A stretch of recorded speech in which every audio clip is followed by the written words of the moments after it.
So আরেকবার যে channel তিনটার নাম। হ্যাঁ, বাংলাদেশের প্রথম কোনো সিরিজ ভিন্ন ভিন্ন চ্যানেলে, বাংলাদেশের প্রথম কোনো সিরিজ একই সাথে 3টা চ্যানেলে মুক্তি পাচ্ছে। সেটা হচ্ছে RTV, দীপ্ত এবং চ্যানেল আই। আমার পক্ষ থেকে তাদেরকে অসংখ্য ধন্যবাদ ফর দ্য ওয়ান্ডারফুল সাপোর্ট। এবং আপনারা দেখতে পারবেন 3 থেকে 10 তারিখ পর্যন্ত প্রাইম টাইমে এবং 4 থেকে 11 তারিখ পর্যন্ত রিপিট।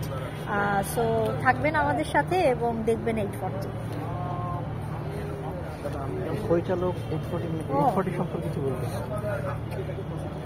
840 রচনা এবং পরিচালনা Mostofa Sarwar Farooki, produce by Nusrat Tisha, associate producer Impress Telefilm. এইটা এখন সিনেমা হলে চলছে এবং ব্যাক টু ব্যাক আপনারা দেখতে পারবেন 3টি চ্যানেলে একই সাথে, RTV, চ্যানেল আই এবং দীপ্ত টিভিতে। স্পেশালিটি কি থাকছে এটাতে? স্পেশালিটি থাকছে এটার এক্সটেন্ডেড ভার্সন, যেটাকে বলা হয় সিনেমায় আপনারা যতটুকুন দেখেছেন সিরিজে আরো বৃহৎ আকারে দেখি। টায়ার্ড হয়ে গেলাম বলতে বলতে। সিনেমায় আপনারা যতটুকুন দেখেছেন সিরিজ দেখতে পারবেন আরো বেশি কিছু, আরো ডাবল ধামাকা এবং আরো এক্সটেন্ডেড ভার্সন। আপনি নেবেন শুধু?